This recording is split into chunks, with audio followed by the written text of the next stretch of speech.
గురూజీ 72 గంటల్లోనే ఫోన్లోని అద్భుతమైన జ్యోతిష్య పరిష్కారం చూపిస్తారు.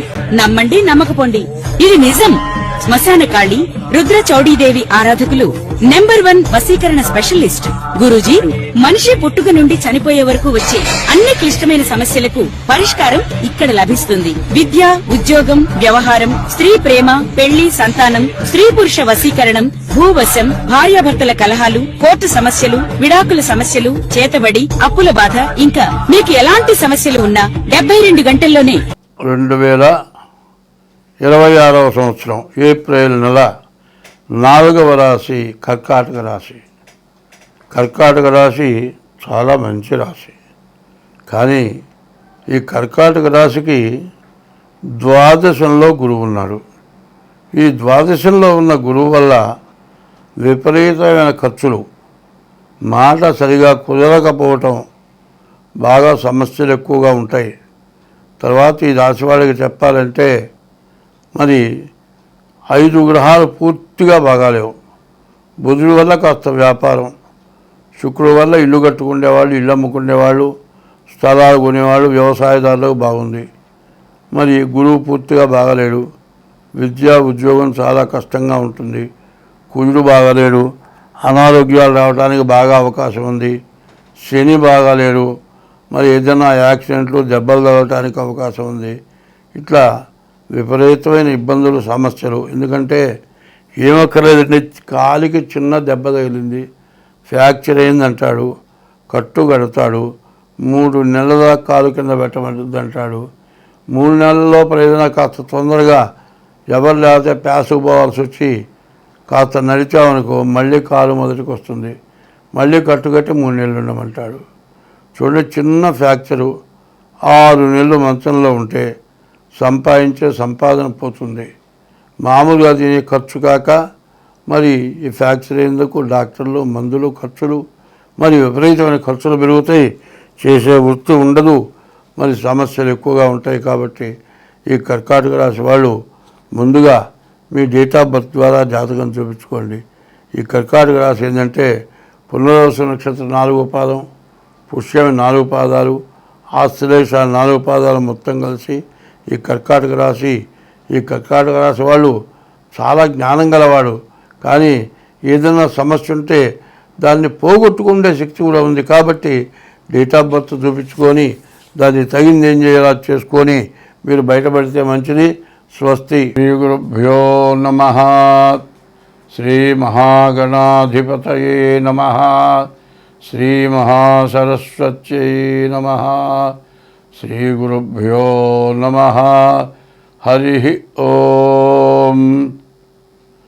చల్లి నిన్ను జలంచి పుస్తకము చేతన్బూనిచిన్, నీవు నాయులంబందున నిల్చి జృంభణముగా నుక్తుల్ సుశబ్దంబు శోభిల్లన్ వల్కుము, నాదువాక్కునను సంప్రీతిన్ జగన్మోహిని, పుల్లాబ్జాక్షి సరస్వతి భగవతి భారతీ పూర్ణేందు బింబాననాత్, క్షోణితలంబు నన్నుదురు శోకగమృక్కిల్చంతు, సైకత శ్రేణికి జంచరీకచయ సుందరవేణికి, రక్షితామర శ్రేణికి తోయజాత భవచిత్త వశీకరణైక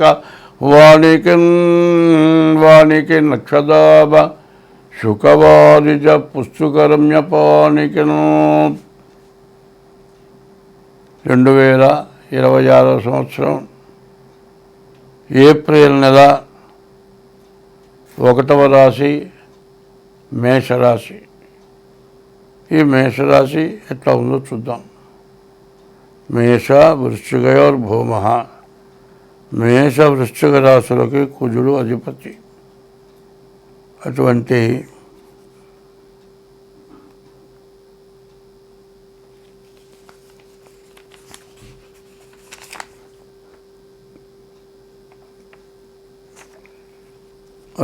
కుజుడు ద్వాదశంలో ఉన్నాడు.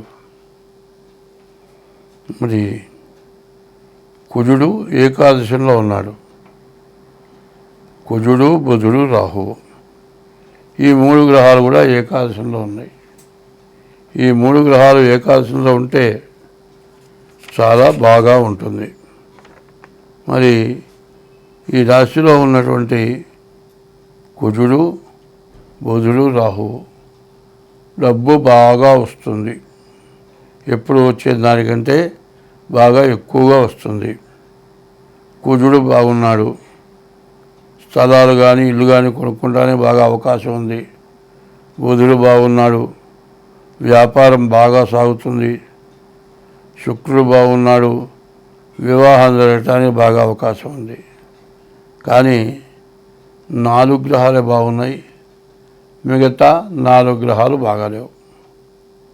రవి, శని, శుక్రుడు, గురువు, రాహువు, కేతువు.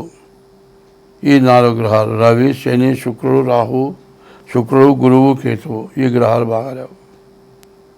దీనివల్ల 12 ఉన్నటువంటి మరి ఈ శని వల్ల ఏమిటాయంటే ద్వాదశాంత్యో వ్యయోరిప్ప. ఏలినాడు శని మొదటి భాగం మేషరాశికి, ద్వాదశాంతి 12 ఉన్నాడు. ఈ మేషరాశికి 12 ఉంటే వ్యయకారకుడు. విపరీతమైన డబ్బు ఖర్చు పెట్టిస్తాడు. అప్పులు తెచ్చి కూడా ఖర్చు పెట్టాల్సి వస్తుంది. చాలా ఇబ్బందులు. ఎంత డబ్బున్నా చాలదు, ఏదో రకమైన ఖర్చు. ఇట్లా విపరీతమైన సమస్యలు బాగా ఎక్కువగా ఉన్నాయి. అందులో రాహుకేతువుల మధ్యలో గ్రహాలు పడ్డాయి. కాలసర్ప దోషం ఉంది. ఈ మేషరాశి పరిస్థితి చెప్పాలంటే చాలా కష్టదాయకంగా ఉంది. అయితే ప్రతి వాళ్ళు ఏం చేస్తున్నారంటే వాళ్ళు ఇష్టం వచ్చిన పేరు పెట్టుకొని, ఏమంటే నాది మేషరాశి అండి, నాకు బాగానే ఉంది కదా, మీరు బాగాలేదు అని చెప్పారు అని అడుగుతారు. రాశి ఎట్లా వచ్చిందో తెలియాలి. ఈ రాశి పుట్టిన తారీఖు, నెల, సంవత్సరం, టైము. ఆ టైముకి ఏ నక్షత్రం ఉంది. అశ్వని 4 పాదాలు, భరణి 4 పాదాలు, కృత్తిక 1 పాదం. ఈ మొత్తం కలిసి మేషరాశి. ఈ మేషరాశి అవునా కాదా మీ డేట్ ఆఫ్ బర్త్ ద్వారా చూడాలి. ఏదో పిలిచే పేరుని పెట్టి చూసేది అది కాదు. తర్వాత ఏంటంటే గోచారం అనేది 25 వంతులే జరుగుతుంది. మరి మిగతా 75 వంతులు పుట్టిన టైమును బట్టి జరుగుతుంది. డేట్ ఆఫ్ బర్త్ ద్వారా అందులో ఈ సంవత్సరం అంతా కూడా చాలా అస్తవ్యస్తంగా ఉంది. ఏమీ చెప్పడానికి వీలు కాకుండా ఉంది. సగం బాగుంది, సగం బాగాలేదు. బాగున్నది వచ్చింది చాలక బాగాలేని వారు అప్పులు చేసుకోవాల్సి వస్తుంది. పైన అప్పులు చేసినా కూడా బాధలు, సమస్యలు, హాస్పిటళ్ళు, ఖర్చులు, ఇట్లా విపరీతమైన ఖర్చులు. కొన్ని అనవసరమైన కేసులు నెత్తినబడతాయి. ఏమీ లేదు, పిల్లలు ఉన్నారు, కాపీ కొట్టారనుకోండి డీబార్, మళ్ళీ చదివే పని లేదు, జెడ్ మార్కు పడిపోతుంది. ఇట్లా కొన్ని పొరపాట్ల వల్ల మరి ఏదో అనవసరమైన ఒక్కోసారి ఏమవుతుంది, మనం ఎవరింట్లో ఉన్నాం అనుకోండి, వాళ్ళ ఇంట్లో అంతకుముందు వస్తువు పోయింది అనుకుంటున్నారు. ఈ లోపల వచ్చేటప్పటికల్లా ఈ మనిషికి ఇక్కడ ఉన్నాడు కాల్ చేశాడేమో, ముందు పోలీస్ స్టేషన్కి ఫోన్ చేస్తారు. నువ్వు కాల్ చేయకపోయినా దొంగతనం నీ మీద పడుతుంది. ఇటువంటి రకరకాలైన సమస్యలు. ఈ సంవత్సరం శని వల్ల ఇబ్బంది పడేవాళ్ళు 5 కనపడుతున్నారు.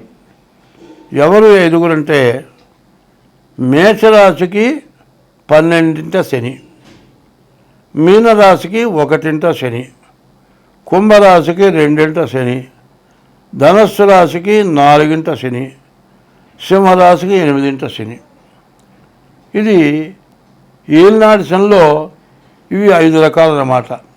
ద్వాదశస్తమ జన్మస్థం శని అంగారకో గురు కుర్వంతి ప్రాణ సందేహం స్థానచలనం ధనక్షయం. నేను చెప్పా కదా, సింహరాశికి 8 ఉన్నాడు శని, ధనస్సు రాశికి 4 ఉన్నాడు శని, కుంభరాశికి 2 ఉన్నాడు శని, మీనరాశికి 1 ఉన్నాడు శని, మరి మీనరాశికి 12 ఉన్నాడు శని. ఇట్లా శని ఉండేటట్లయితే ద్వాదశం అంటే 12, అష్టమం అంటే 8, జన్మం అంటే 1,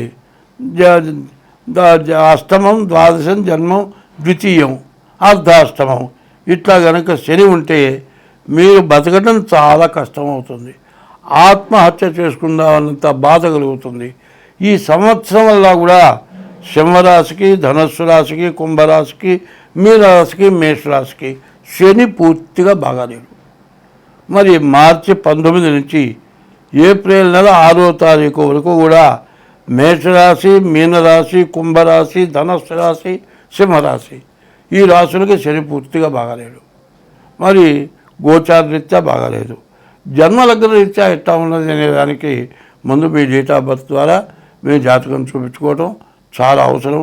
ఇట్లా చూపించుకున్నట్లయితే మీకు ఎటువంటి సమస్య లేకుండా జాతకం చూసి మీకు దోషాలు ఏమన్నా ఉంటే దానికి ఏ రకమైన పూజలు చేయాలో చూసి మీకు ఆ రకం పూజలు చేయించి మీ యొక్క జాతకం బాగుండేట్టుగా, మీరు నష్టపడకుండా ఉండేటట్లుగా చూడటానికి అవకాశం ఉంటుంది. కాబట్టి మీరు మా మీకు మా నెంబర్కి ఫోన్ చేసి మీ డేట్ ఆఫ్ బర్త్ చెప్పి తగిన ఫీజు చెల్లించి, డేట్ ఆఫ్ బర్త్ లేకపోతే హస్త సాముద్రిక ద్వారానైనా సరే మీ జాతకం చూపించుకోవాల్సిందిగా చెబుతూ ఉన్నాను. స్వస్తి.